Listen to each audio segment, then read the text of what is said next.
God has a plan for my life, and I know it is so. Spirit will guide my way home, and the path is shown. I trust, I have faith, I let Spirit lead the way. I relax, I let go. There is a plan for my life.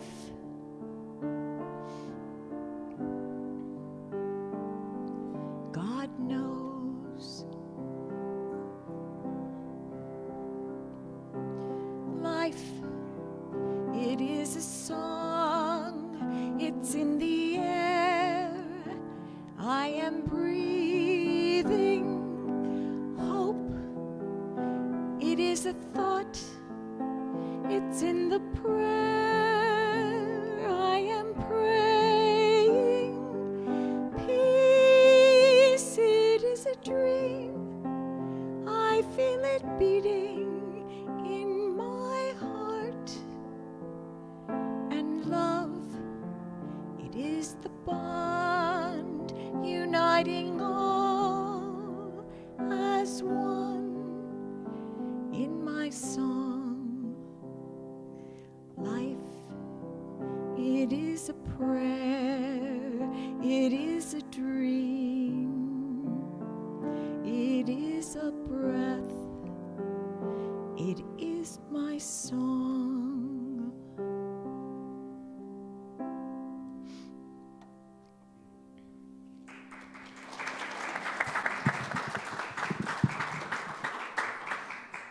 In the beginning was the one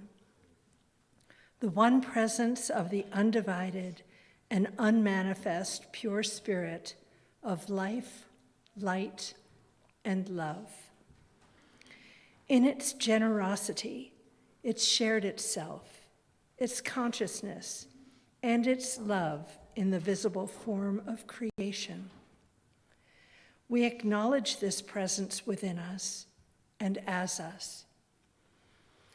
The creative energy of the divine feminine and masculine expressing in all our giftedness and creativity. We acknowledge this in our companion Mother Earth and in all sentient beings. This universal presence in everything we call the Christ. We light this candle as a visible reminder of the Christ presence expressing in, as, and through us in this present moment now. It is the truth. Let us own it.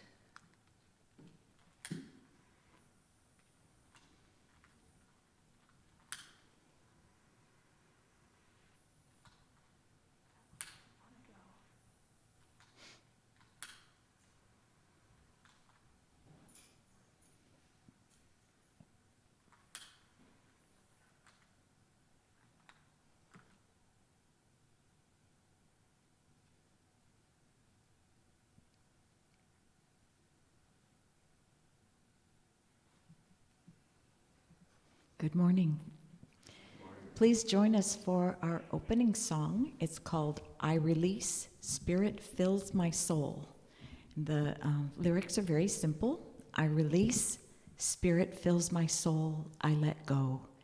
And that's the main body of the song. There's a center section that, if you know it, sing along. But we'll just, if we can get those first two lines that repeat over and over, it's a good message for us today.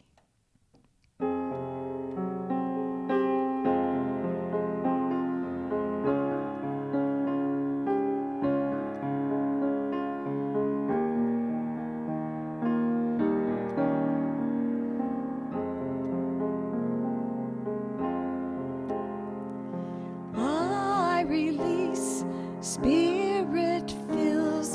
soul. I let go. I release. Spirit fills my soul. I let go. Walls come down. Blocks dissolve. I fall easy into love. I release. Spirit fills my soul. I let go. I release. Spirit fills my soul. I let go. Walls come down. Blocks dissolve. I fall easy into love. One more time. I release. Spirit fills my soul. I let go. I release. Spirit fills my soul. I let go.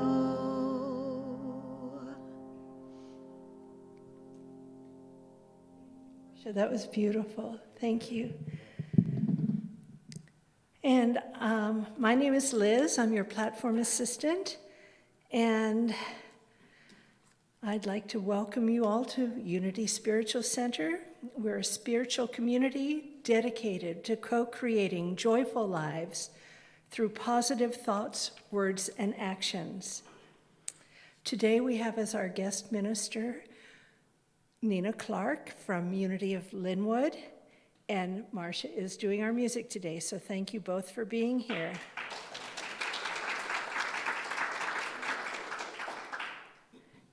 If you are here for the first time, we'd appreciate it if you just raise your hand for a second so we know who you are. Welcome.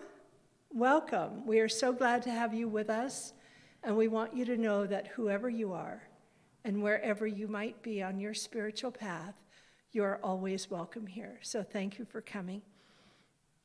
I do have a few announcements today. Next Sunday, November 14th, is a very special day. We are having an installation service for Reverend Frank, and Reverend Deidre Ashmore will be performing the service, welcoming him into our midst. And so we hope everybody will be here, and if you can't be here, please tune in for that. What's the day and the time? It's service. Oh, thank you. Yeah, next Sunday. Thank you. Sunday the 14th at 10 o'clock. And I do want to thank everyone for participating in last Sunday's service. As you can see, we still have several of our pictures still up here. Our memories are right here. And we do request that you pick these up after the service. And if you don't, or if you're not here today, Janae will put them in her office to be picked up at a later date. But our trunk or treat was so much fun. We had over 150 children, plus their families, out in the parking lot between 12 and 2, and we handed out information about Unity. Were either of you here for that, the new people? You were here, but the new people, had you come for that? Well, we're going to do it again next year, so be ready. It was really fun. And the kids loved seeing us all in our costumes. Quick note that Tuesday, November 16th, so a week from this Tuesday, at 5:30 p.m., the movers and shakers will be meeting here in the sanctuary. So please, if you are a part of that group, please attend that. Thus ends the reading of the announcements. I'd like us now to just turn in our seats and greet the people in your immediate neighborhood. You can greet others after the service.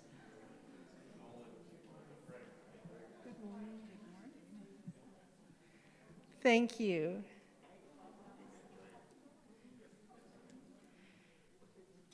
And now, as we get centered, we prepare for our time of speaking our 5 unity principles. So first, take a deep breath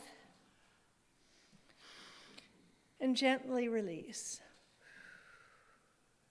If you don't know these, we do have them on our little cards at the front table. You can pick one up on your way out. And please say with me together, God is good and present in all things.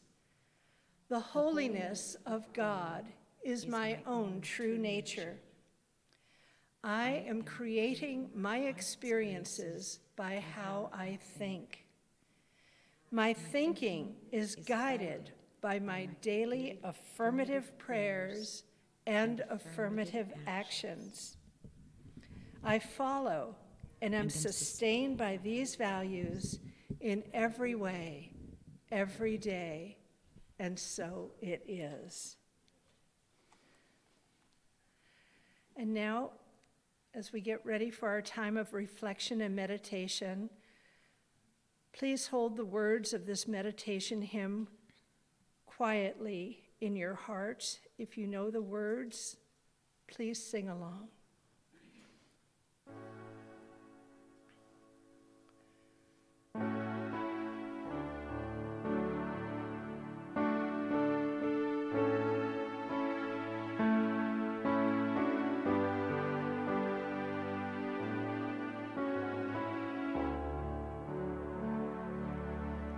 Lord, prepare me to be a sanctuary, pure and holy, tried and true. With thanksgiving, I'll be a living sanctuary.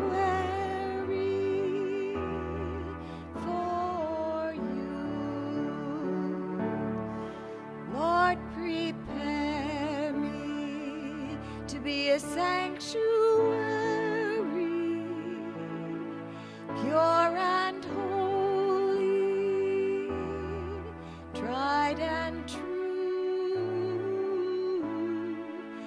With thanksgiving, I'll be a living sanctuary.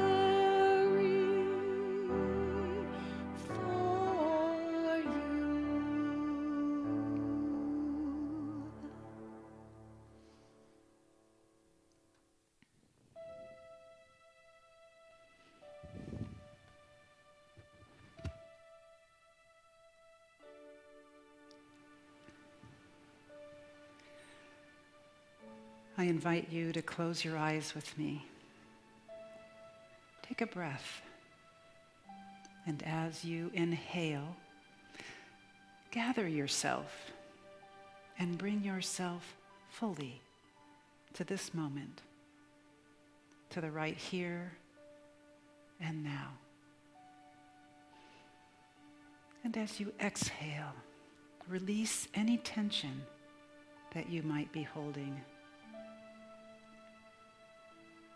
And now as you breathe gently in and out, bring more and more of your attention to this moment and allow your body to settle here. Allow your awareness to settle around you like a blanket.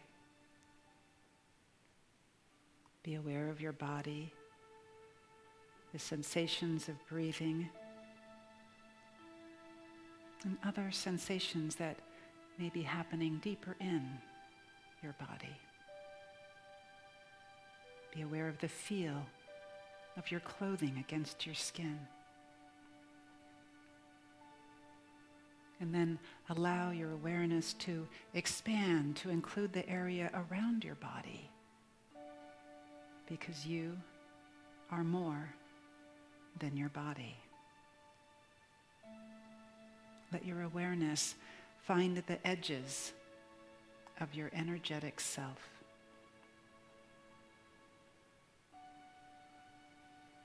Silent. Listen. Isn't it interesting that both of these words are comprised of the same letters? I know that when I enter the silence, I find myself listening. And it's not the same listening I do for traffic and voices and birds and music. It's more like a beingness listening, an awareness listening, a stillness listening. In this time of outer turmoil and upheaval, the silence is a refuge from the disorientation of the manifest world.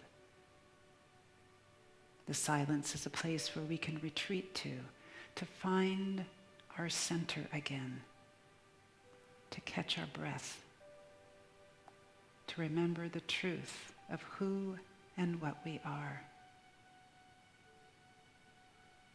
It's what Unity co-founder Myrtle Fillmore calls a kind of stillness, a place of retreat into which we may enter, and having entered, may know the truth.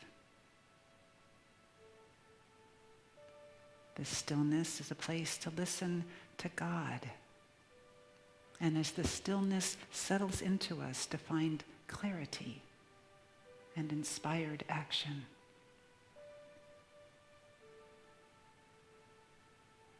I think it behooves us to ask ourselves the question, do we truly bring ourselves fully to the spiritual table? Do we fully invest in this, our work? How often do we truly bring our full attention into our meditation, into our spiritual practice?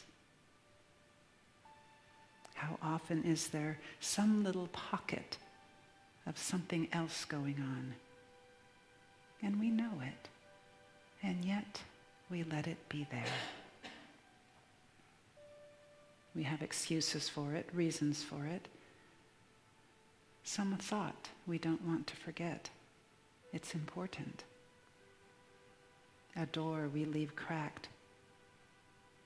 Some little cloud or pocket of reservation that we hang on to, just in case this doesn't work. Just in case this stuff isn't true.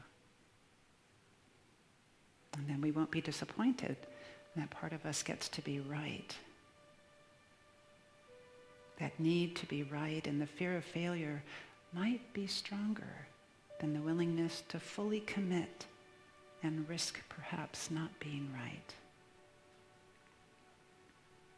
That little pocket of reservation, that back door, that withhold, it doesn't keep us safe.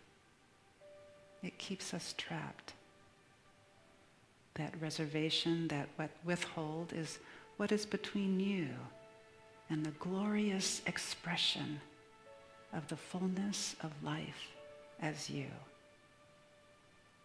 So right now, no withholds, no back doors, no escape plans.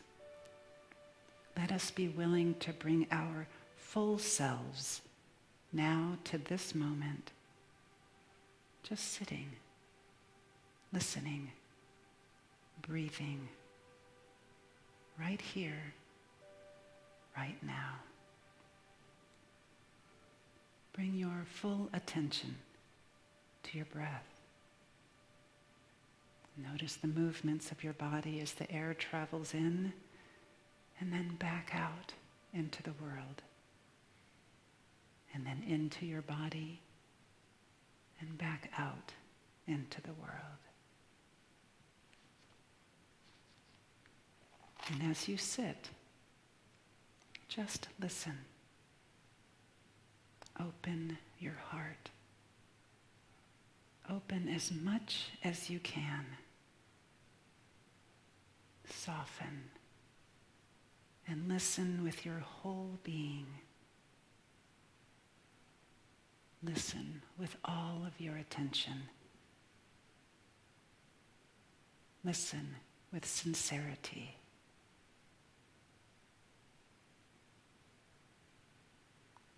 And if you discover that you've wandered off somewhere, just return to this moment and do so with an open heart. It's what the mind does. All you have to do is keep returning and settle in deeper and deeper into this present moment, right here, right now.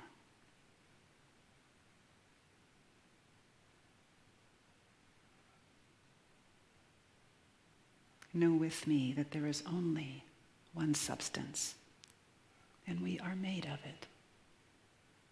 There is only one, and there can be nothing outside of the one. So you are of this God substance because you cannot not be.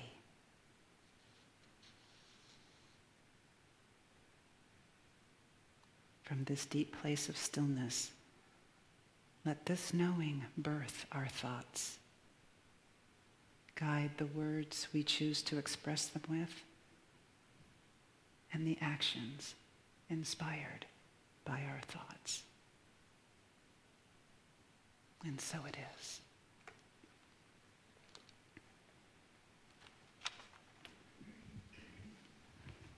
Please join me now in speaking the words of our Lord's Prayer. Together, Our Father, who art in heaven, hallowed be thy name. Thy kingdom come, thy will be done, on earth as it is in heaven. Give us this day our daily bread, and forgive us our debts as we forgive our debtors. And leave us not in temptation, but deliver us from evil. For thine is the kingdom, and the power, and the glory forever. Amen.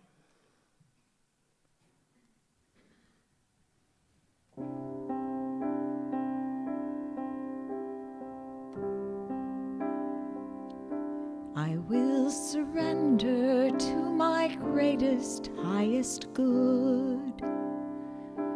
I will release any fear that blocks my way. For every step I take is taken in pure faith, and I am stronger every moment, every day. My mind is willing and my heart is open wide. I trust my instincts and let Spirit be my guide. I vow to live a life that's real and pure and free as I continue walking in this mystery. There may be walls, there may be roadblocks in my way, but I can choose to take a higher path each day. And now I know that what I thought was safe and sound was only habit and regret that held me down.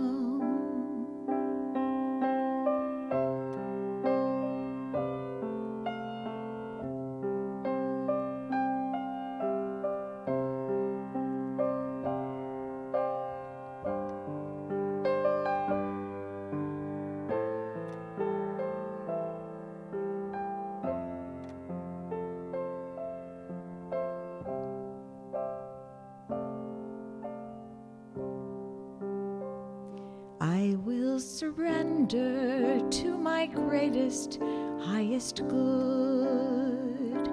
I will release that blocks my way. For every step I take is taken in pure faith, and I am stronger every moment, every day. And I am kinder every moment, every day. And I am grateful every moment, every day.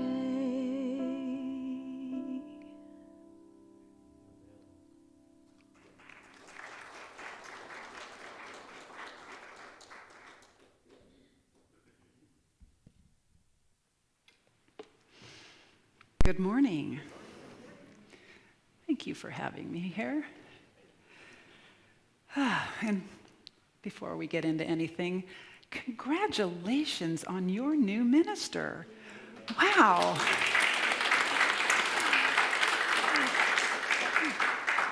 I've had the great pleasure of speaking with Reverend Frank a few times, and he is delightful. Good work, you guys. And I'm really happy for you, and I have to say, I'm really happy also for our Northwest region, because you have brought to us a really thoughtful and dynamic new minister. So thank you. Yeah. So it's all the joy bubbling out here.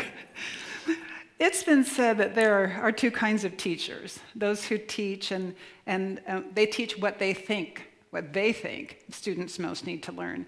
And there are others who think that they share what the teacher most needs to learn. And I fall into that latter camp.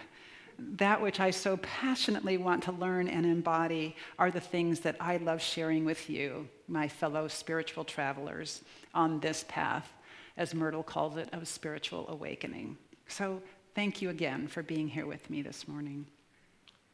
And I also believe that storytelling and listening to stories being told is as old as humanity, sitting around the fire way back when, listening and learning. And I believe that the reason that it has endured is that because other than direct experience, stories are one of the better ways that we learn. They're safe. We can see ourselves often in one or more of the characters or in one or more of the situations. And they allow us to come face to face, if we're willing, with that which we are hiding from. And I believe that Yeshua ben Joseph knew this well, which is why storytelling was one of the mediums that he used. So I think I'm in very good company by opening this morning with a story called The Rabbi's Gift. And you might have heard of it. Just imagine a fire. We're all crackling. This fire's crackling and we're all gathered around it at the time of old storytelling. So once upon a time, there was a monastery. And in its heyday, it had been a great order with beautiful grounds and a palpable, loving spiritual energy that affected everyone who visited. But at the time of this story, there were only 5 monks left, the abbot and 4 others. The monastery was in poor repair, visitors no longer came, and it had been years since any new monks had joined. And all 5 felt discouraged and disheartened. In the deep woods surrounding the monastery, there was a little hut that a wise rabbi used as a retreat. One day, when the abbot was gazing sadly out his window, agonizing over the imminent death of his order, he saw smoke above the treetops, curling up from the rabbi's cottage chimney. And the thought came to him to ask the rabbi if he had any advice that might help him save his monastery. The rabbi welcomed the abbot to his hut. But when the abbot explained the reason for his visit, the rabbi shook his head and replied, "I'm afraid I have no solution to offer you, but come sit, let's talk." So the abbot and the rabbi read from the Torah and spoke of deep things. When the time came for the abbot to leave, they embraced each other. "I have enjoyed our time together," the abbot said, "but I have failed in my purpose for coming here. Is there nothing you can tell me that would help me save my dying order. No, I am sorry, dear brother, the rabbi responded, his expression one of deep compassion. I have no advice to give, but I can tell you that the Messiah is among you. As the abbot turned from the cottage door and made his way down the forest path, he missed the wise and knowing smile of the rabbi as he shut the cottage door. When the abbot returned to the monastery, his fellow monks gathered around him to ask, well, what did the rabbi say? He said he couldn't help, the abbot said. The monks looked crestfallen. I knew it, one said. But, the abbot said, almost to himself, he did say one curious thing as I was leaving. The monks leaned in close. He said that the Messiah is among us, but I don't know what he meant. In the days that followed, the old monks wondered at the significance of the rabbi's words. The Messiah is among us? They looked at each other surreptitiously as they went about their duties. Could it be him? Or him? Or the abbot? Could it be me? He couldn't have possibly met me. Could he? As the monks contemplated the wise rabbi's words while they went about their work and prayers, they began to treat themselves and each other with increasing respect and kindness on the chance that they or the other might be the Messiah. Now, a man named William had been coming to the monastery once a week for years with groceries from the village market. A few weeks after the abbot's visit to the rabbi, William noticed that something was different. Gone were the somber faces and the half-hearted hellos. He heard laughter and banter and was greeted with great respect and loving kindness when he delivered the groceries. What had once been a dreary job became something that he looked forward to each week. And William found that he had a bounce in his step. And the other villagers noticed this, and when they asked about it and heard his experience, they began to visit the monastery themselves. And soon hardly a day passed when there wasn't someone picnicking on the grounds or wandering along the paths or helping to repair one of the old buildings or meditating or praying in the little chapel. And these same visitors found that when they returned home, they treated the people around them with increased love and respect, reflecting the consciousness sparked by the words of the wise rabbi. And some of the younger men who came to visit the monastery started to have deep conversations with the old monks. It wasn't long before one asked if he could join them. Then another joined, and another. And within a few years, the monastery had once again become a thriving order, and thanks to the rabbi's gift, a vibrant center of life and light and spirituality in the realm. The end. So what does this have to do with reaping the harvest of release, which is our theme for the day? Hold that thought. In the book, Conscious Living by Gay Hendricks, one of the many questions that Hendricks asks us to sit with is the question, what are you committed to? What are you committed to? When I first asked myself that question, I thought I came up with some pretty good answers.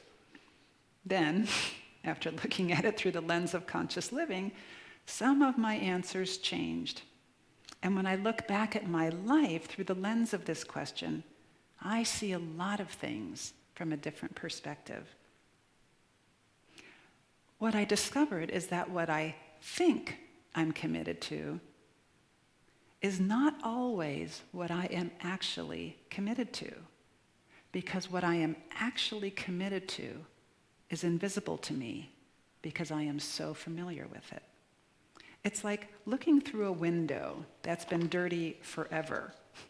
We don't realize that the brown stuff was dirt. Maybe we thought it was just the color of the glass. We don't realize it was dirt until we clean it. Gay Hendricks says it this way: we are already getting what we're committed to getting. I'll say it again. We are already getting what we're committed to getting. Anyone feel the hair going up on the back of your neck? Feeling a little resistance? Did you notice that voice in your head leap up off its easy chair to do battle? You're not alone. We are already getting what we're committed to getting. And Kay Hendricks says, he's not asking you to like this idea. He hated it when he first realized it. But he would like you to consider acknowledging the truth of it. He says, while we desperately want to believe that our intentions are one thing and what happens to us is another. Now, some clarification is important here. Hendricks is not talking about conscious commitment here. He is talking about what we are unconsciously committed to. That stuff in the dusty corner of the basement. That same unconscious commitment that our friends the monks uncovered as they explored the wise rabbi's words. In Unity, we teach all thought is creative. Our conscious as well as our unconscious thoughts manifest or outpicture in our world. Have any of you ever realized that you're having the same argument over and over? No? Yeah, me either. But I found this example in Gay's book interesting anyway. Hendricks described an argument he was having where he suddenly realized he wasn't having the 10,000th argument with this person. They were having the same argument for the 10,000th time. There was blaming and being blamed, lying and being lied to, criticizing and being criticized. And in the middle of it all, he had a lucid moment where he suddenly realized that it kept happening because he was committed to being criticized. He was committed to being blamed and betrayed. And he was committed to arguing and lying. He was more committed to those things than to being intimate.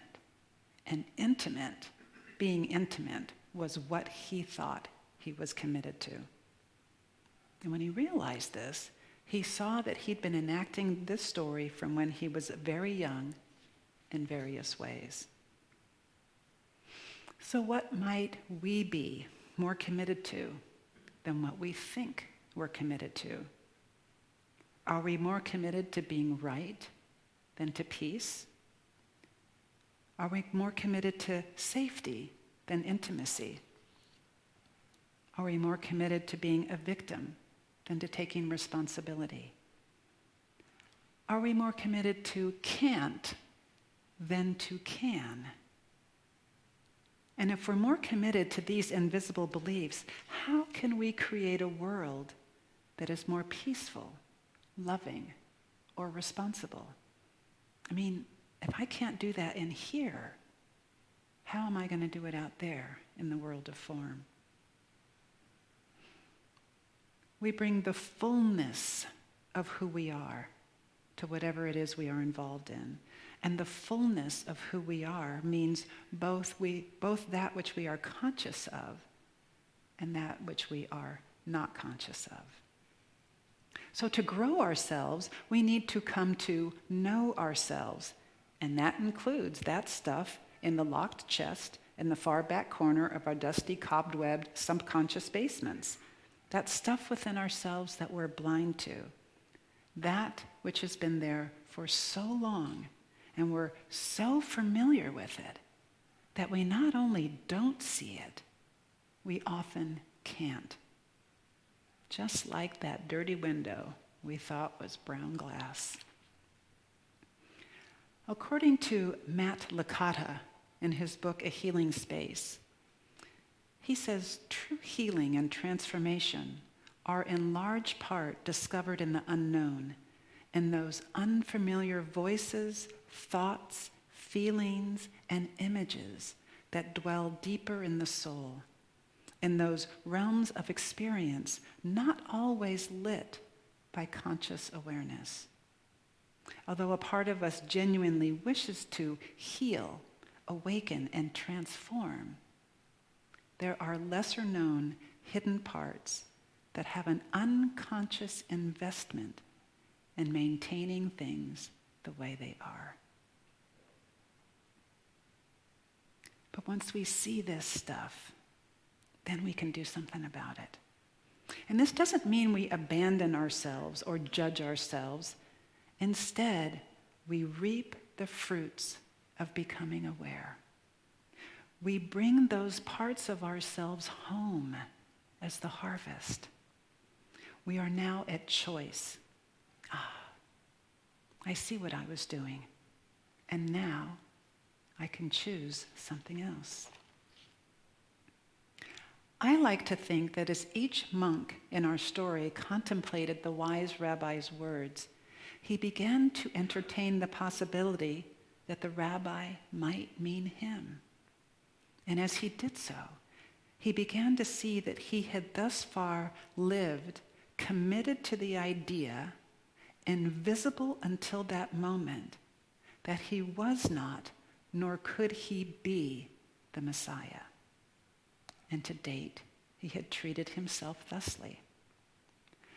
And as each monk began to entertain the possibility that one of his fellow monks might be the Messiah, he also became aware that to date, he had lived committed to the idea, invisible until that moment, that they were not, nor could they be, the Messiah. And to date, he had treated his fellow monks thusly. But as the possibility that any one of them might be the Messiah took root, each monk began to treat themselves and each other with a deepening respect and awe. And this changed each monk individually and changed how they treated each other. Said another way, as each individual monk shifted his consciousness, the consciousness of the group changed. And as the consciousness of the group changed, there was more room for the consciousness of each individual monk to change. Soon, they realized that the Messiah was in all people, and they treated all who came with the same love and respect. So what does this have to do with reaping the harvest of releasing? As each monk released his hold on that invisible belief to which they were committed, that belief that resided in their unconscious mind, that belief that they nor their fellow monks could be the Messiah, they were able to reap the harvest of a deepened knowing and experience of their oneness with the divine. In my own life, I can see this at work in this example. So I was working for a restaurant when I was younger, for a manager who was filled with rage. And because of this, all of the staff were afraid of being fired, and they responded to their fear by throwing each other under any available bus, hoping to divert attention from anything that might get them fired. And so one day, I found myself in the office being yelled at for something I didn't do. And at the time, I was not one to cry much at all, let alone in public. But to my surprise, I was suddenly in tears. And I was also one who didn't speak up or reveal my feelings. I was kind of the silent stoic type and would just resentfully endure anything like a lecture. But in the midst of her torrent of words, which included her disgust at my tears, I had this strange, calm moment where I realized how familiar this felt to me. My frozen immobility, the tears, the humiliation, the anger blasting at me, and it occurred to me that this had been my childhood. Through the lens of Hendrix's commitment question, I was committed to that feeling of frozen powerlessness. It had kept me safe as a child. And in that moment of realization, the dam broke, and I found myself saying from this place of great love and wonder, my tears have nothing to do with you. Your anger terrifies me. It's what I grew up with. She fell silent. And then her entire body posture changed from aggressive to almost like the air being let out of a balloon. And she said, I'm so sorry. I know I have a temper. I grew up with anger as well. And I know this accusation about you is false. Let's fix this. When I released my hold on the invisible belief that resided in me that I was powerless, a belief that I was unconsciously committed to, that lived in my unconscious mind, I was able to reap the harvest of a deepened knowing and experience of my inherent oneness, and was able to respond to the situation from a place of fearlessness and love. I think that Myrtle tells us the same thing using different words. In her book, How to Let God Help You, she wrote, I didn't let any worried or anxious thoughts into my mind, and I stopped speaking gossipy, frivolous, petulant, angry words. So think about that. If Myrtle had to stop letting worried or anxious thoughts into her mind, and if she had to stop speaking gossipy, angry, petulant words, it means she had been letting worried and anxious thoughts into her mind, and she had been speaking gossipy, angry, petulant words. But when Myrtle started waking up, she saw that she had not been committed to integrity and health and love as she thought, but she was actually committed to being worried and anxious and angry and petulant and gossipy, or to some other hidden belief that made her feel worried, angry, petulant, and willing to gossip. Those were invisible to her until she started her truth work. And once she saw what she was unconsciously committed to, in her words, I became very watchful as to what I thought and said. Along with several other health issues, Myrtle had also been struggling with some intestinal issues, and she tells us, I finally asked the Lord just why it was that I did not get well.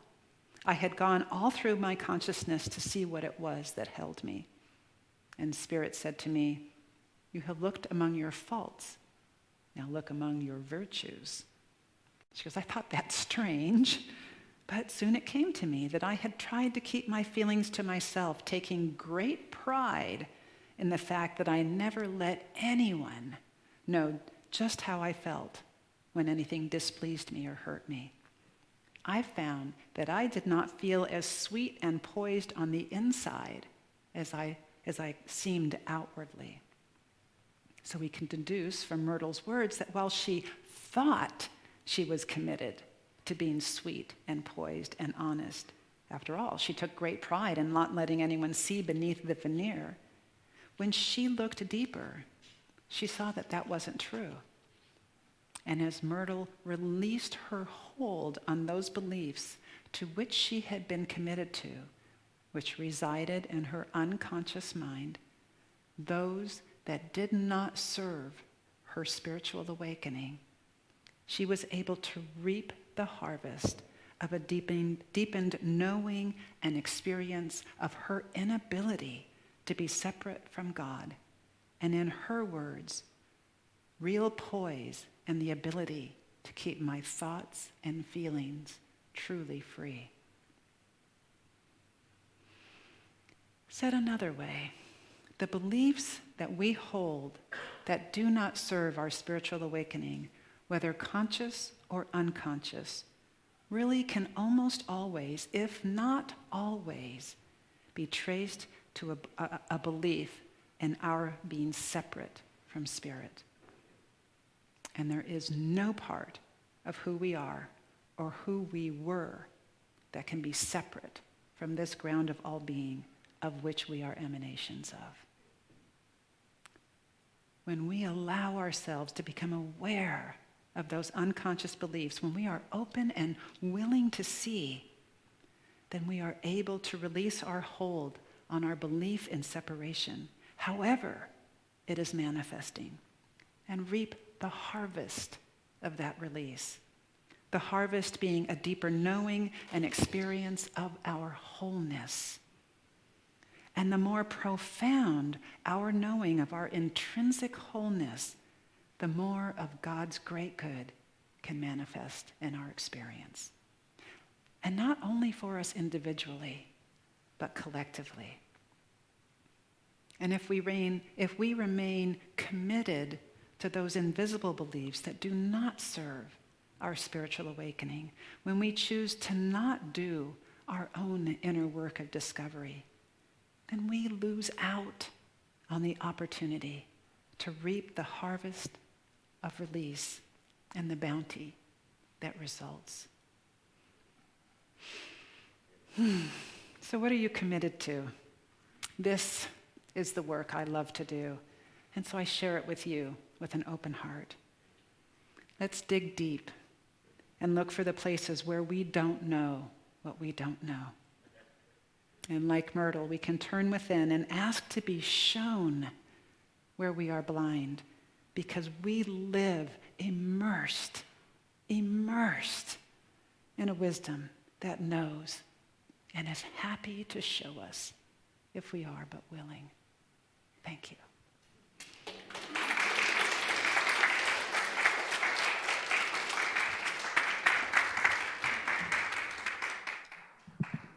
Wow. Excuse me. Sorry. So which one of us is the Messiah? Huh? You gave us lots of great things to think about. And for those of you who don't know Myrtle, Jonathan, you're the one who brought the photos of Myrtle and Charles when they were younger. And they are the founders of Unity. And it's great to see them as young people on their spiritual path. Now, if the ushers would please step forward. We've reached the part in our service where we get to practice our abundance, and we are always grateful for your generosity. Those of you at home, please go to unitybellingham.org and hit donate to share your gifts. We appreciate them very much. So as you take your offering to your heart, affirm quietly to yourself, I give freely and joyfully, for God is my source, and I have abundance in all areas of my life. And now please join me in saying together our offertory blessing.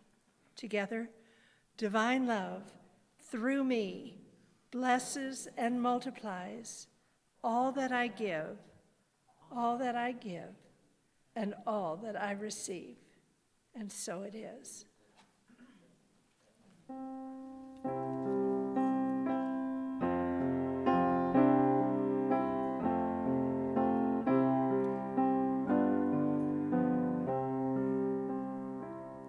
It's in every one of us.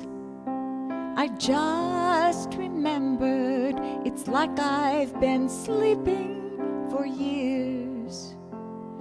I'm not awake as I can be, but my seeing's better. I can see through the tears. I've been realizing that I bought this ticket and I'm watching only half of the show. But there's scenery and lights and a cast of thousands who all know what I know. And it's good that it's so Sing this part with me. It's in every one of us to be wise. Find your heart, open up both your eyes. We can all know everything without ever knowing why. It's in every one of us, by and by. It's in every one of us to be free. Find yourself, be all that you can be. We can all be anything without ever knowing how. It's in every one of us, here and now, here and now.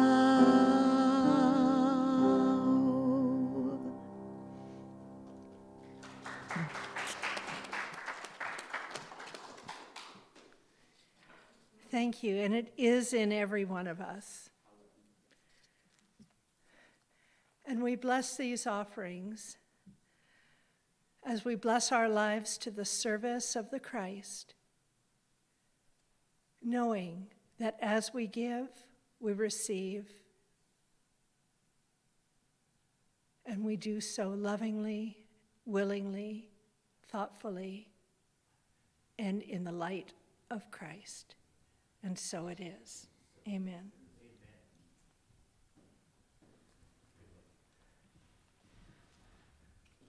One more congregational song.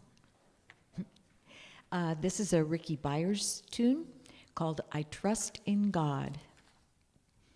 I'm thankful, so grateful. I'm one with the Spirit all around me. I'm thankful, so grateful. I trust in God. Sing with me. I'm thankful, so grateful.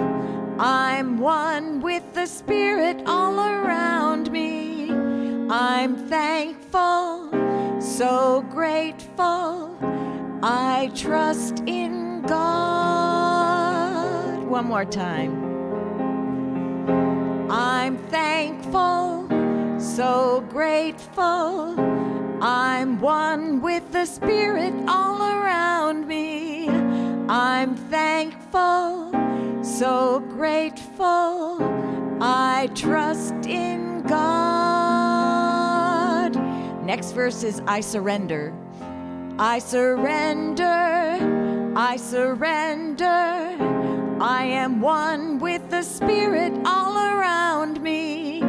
I surrender, I surrender. I trust in God.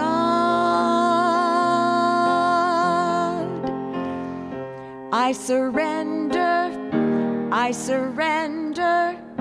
I am one with the Spirit all around me. I surrender, I surrender. I trust in God. Back to I'm thankful. I'm thankful, so grateful. I'm one with the Spirit all around me. I'm thankful, so grateful. I trust in God. I'm thankful, so grateful. I'm one with the Spirit all around me. I'm thankful, so grateful. I trust in God.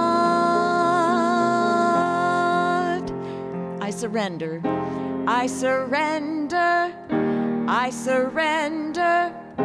I am one with the Spirit all around me.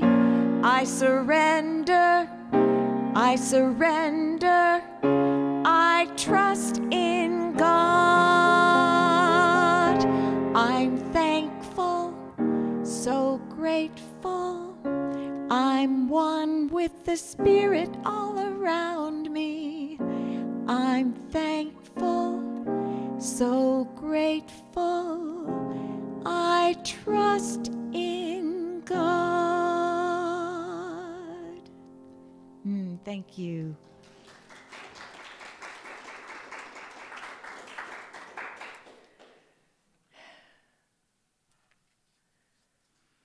And now I'd ask that you please join me in saying together our prayer for protection. And we do include everyone, everywhere.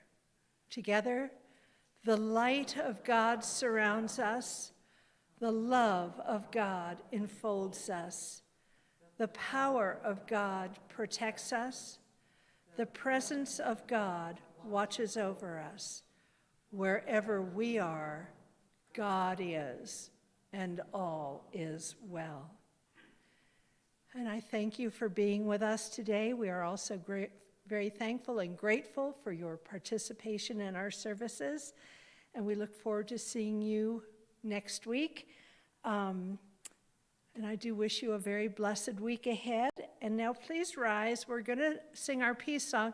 And Frank has taught us left hand up, right hand down, so we're not touching each other, but we are feeling each other's energy. So please join us in the peace song. Left hand up, right hand down.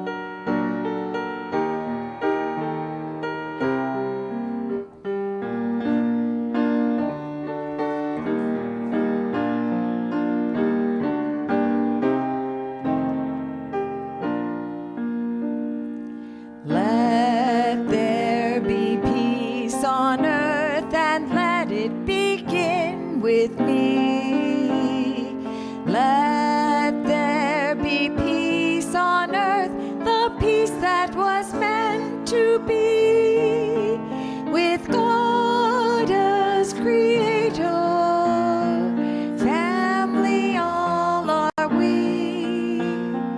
Let us walk with each other in perfect harmony. Let peace begin with me. Let this be the moment now. With every step I take, let this be my joyous vow, to take each moment and live each moment in peace eternal.